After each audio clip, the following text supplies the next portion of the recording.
Hello et bienvenue sur ma chaîne YouTube. Alors aujourd'hui on va parler de la diagonalisation, mais avant je vais te donner la motivation. Mais si tu es nouvelle sur ma chaîne YouTube, n'hésite pas à t'abonner et active la cloche de notification. Alors pourquoi on calcule, pourquoi on diagonalise une matrice? Si vous avez une matrice comme ceci, A égale 1, 2, 3, 4. Voilà, supposons qu'on a une matrice comme ceci, je l'appelle juste M. Si on vous demande de calculer M puissance 2, bon, c'est facile, vous allez faire 1, 2, 3, 4, 1, 2, 3, 4. Si on vous demande de calculer m puissance 4, bon, vous allez faire le m carré que vous avez déjà fois m puissance m carré également. Mais si on vous demande de calculer m puissance 100, qu'est-ce que vous allez faire? Pareil. Et donc, si on vous demande de calculer m puissance n avec m qui est inconnu, qu'est-ce que vous allez faire? Alors, le but ou la motivation justement de diagonaliser une matrice, c'est que si vous avez une matrice M, si vous arrivez à montrer que cette matrice, elle est diagonalisable, diagonalisable veut dire quoi? La matrice est diagonalisable si il existe une matrice de passage notée P, telle que, disons, il existe une matrice diagonale notée D, telle que D peut être égale à P moins 1 multiplié par M multiplié par P. Et P ici, c'est la matrice de passage. Alors, cette matrice de passage, en fait, c'est juste la matrice qui est formée.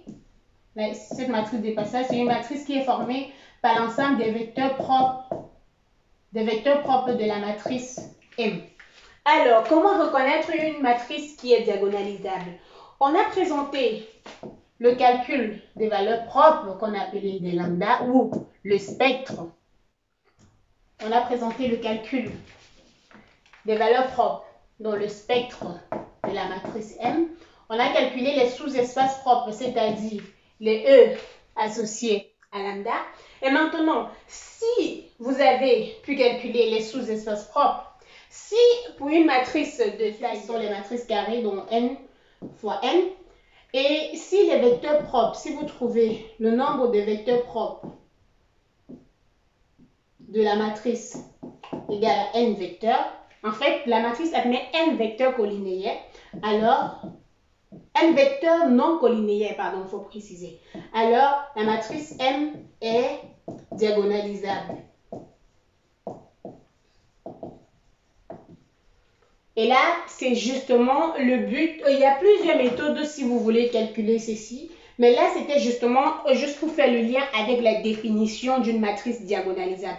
Donc, si vous avez une matrice M, si vous arrivez à trouver l'ensemble de ses vecteurs propres, elle a n vecteurs propres, alors la matrice est diagonalisable. Mais une autre façon de calculer ceci, c'est de tout simplement voir que si vous avez D égale P moins 1 multiplié par M multiplié par P, alors en multipliant de ce côté par P et de l'autre côté par P moins 1, j'obtiens tout simplement P multiplié par D fois P moins 1 égale à M. Donc ma matrice est comme ceci.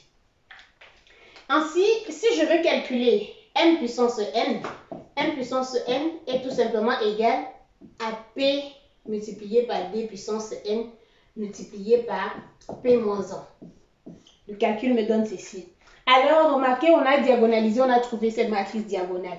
Et le calcul ici d'une matrice diagonale, donc si j'ai une matrice diagonale 1, 4, là, ça c'est une matrice diagonale. Matrice diagonale veut dire que tous les éléments en diagonaux sont égaux à 0. Et là, si je veux calculer une matrice diagonale, ça me fait tout simplement, là on aura toujours 0. Au carré, j'aurai le carré là. Et à la puissance 4, j'aurai 1 puissance 4, 0, 4 puissance 4. Et m à la puissance 100 serait égal à 1 puissance 100, bon toujours 1, 0, 0 et 4 puissance 100.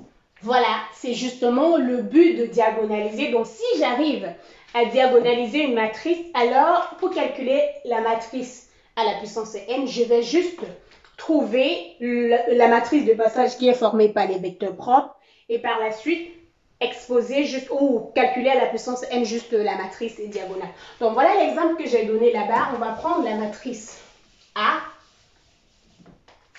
La matrice A que j'ai donnée de l'autre côté. A est égal 1, 2, moins 1, moins 1. Alors, le déterminant de cette matrice, ou, comme on a dit, le processus, on commence d'abord. Premièrement, valeur propre, donc mettons là, valeur propre, ça c'est le processus. Pour les valeurs propres, on dit lambda fois la matrice identité de taille 2 moins A, ce qui nous donne 1. Pardon, nous donne lambda ici, parce que la matrice identité de taille 2, ça est I2 égale à 1, 0, 0, 1. Donc lambda moins 1, 2, moins 1. Lambda moins, ça fait plus 1. Voilà. Et donc, on retrouve tout simplement lambda égale à plus ou moins I. Donc, j'ai retrouvé les valeurs propres. Donc, je peux dire que j'ai un lambda 1 égale à moins I et lambda 2 égale à I. Voilà, ça c'est la première étape. Deuxièmement, on va trouver les vecteurs propres. Alors, pour les vecteurs propres, on a dit, trouver le vecteur propre, je fais A fois X égale à lambda 1 multiplié par X. X ici représente ce vecteur propre-là. Et X, disons, je vais l'appeler premièrement X1. C'est égal par exemple petit X1, petit X2. Et dans la résolution, en multipliant ici dans la matrice, je retrouve tout simplement X1 plus 2, X2 égale, ça c'est lambda 1. Lambda 1 égale à moins I, donc j'ai moins X1. Et là, j'aurai moins X1, moins X2 égale, pardon, moins I, il faut préciser, moins I, X2. Alors de là, si je renvoie cette valeur de l'autre côté, j'aurai X1 facteur de 1 plus I plus 2, X2 égale à 0. Et là, si je renvoie, j'aurai moins X1 moins, je renvoie l'autre, j'aurai X plus moins, le moins 1 qui est là, plus I fois X2 égale à 0. Et si je prends cette dernière équation, j'aurai moins X1 plus moins 1 plus I fois X2 égale à 0. Et par exemple, si je prends X1, ou tirons juste dans notre X1, notre fonction, c'est notre vecteur, c'est X1 fois X2, ça va tout simplement être égal. La valeur de X1 ici, si je renvoie X1 de l'autre côté, je dirais tout simplement ça, égal à ceci. Et là, donc, si je remplace, j'aurai moins 1 plus I multiplié par X2. Et de l'autre côté, j'aurai X2. Et si je mets X2 en facteur, j'aurai tout simplement moins 1 plus I et là 1. Donc, j'ai trouvé l'expression de mon vecteur X2 qui est égal à moins 1 plus I fois 1, X1 pardon. Et étant donné que ce sont les valeurs qui sont conjuguées et ici j'ai I, j'aurai tout simplement X2, le vecteur X2 égal à moins 1 moins I et là tout simplement 1. Donc, j'ai retrouvé deux vecteurs propres. Elle a dit que ma matrice de passage est une matrice qui peut être inversible sans problème. Et si je remplace son expression, j'aurai tout simplement ma matrice de passage P qui est formée par le vecteur X1 et le vecteur X2. Et ça nous donne tout simplement moins 1 plus I 1. Et là, moins 1 moins I et 1. Donc, comme on l'a dit, c'est bien une matrice qu'on peut inverser car le déterminant de P, ici, égal à quoi?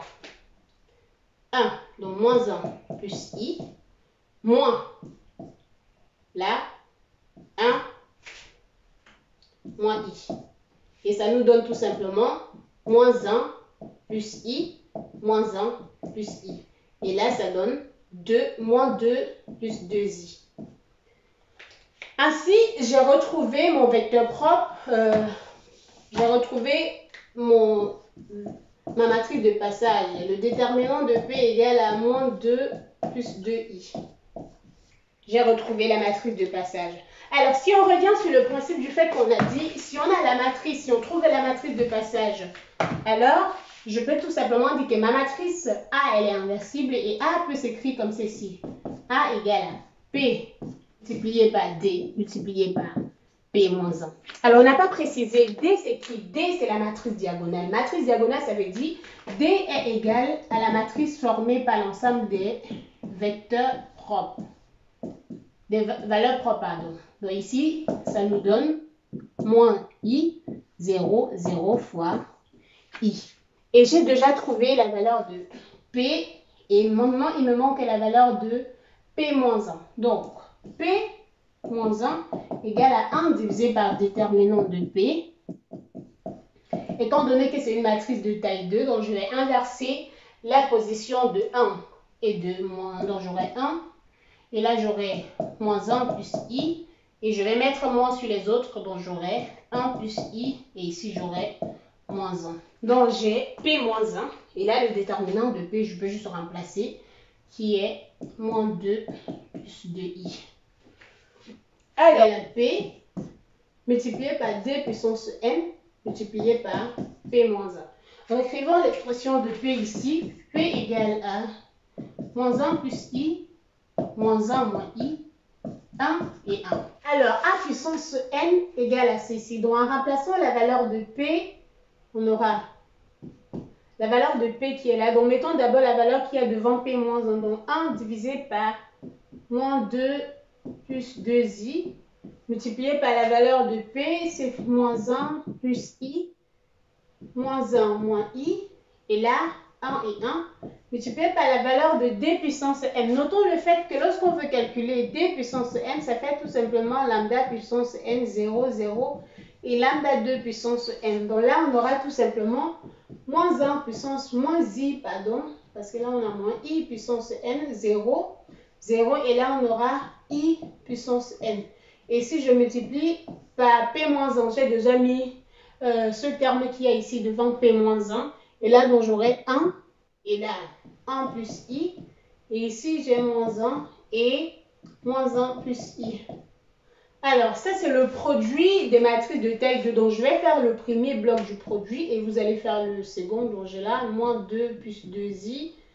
Et ici, j'aurai moins 1 plus I, moins 1 moins I. Et là, 1 et 1. Alors, pour ce produit, qu'est-ce que j'ai? J'aurai moins 1, moins I, pardon, puissance N multiplié par 1. Et là, 0 fois 1. Donc là, j'ai moins I puissance N. Et j'aurai moins I puissance N multiplié par ce bloc. Donc j'aurai moins I puissance N facteur de 1 plus I.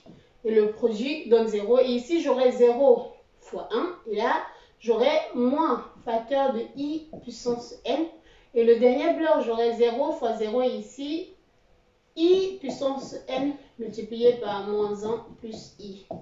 Voilà, donc voilà ce que le produit me donne. Donc ce produit, là, il faut bien dire que ce n'est pas égal à dn. Hein. C'était juste pour calculer l'expression de dn. Donc là, vous pouvez faire juste ce bloc de produit qui reste. Et vous trouvez la valeur de A puissance N qui va être égale à tout ceci divisé par moins 2 plus 2i. Donc, vous pouvez voir un peu, lorsque les vecteurs propres ou les valeurs propres sont complexes, le produit ou le calcul de matrice à la puissance n devient un peu plus... Remarquez le fait que I puissance n, vous pouvez trouver sa valeur qui donnera 1 ou moins 1, dépendant si n est pair ou impair.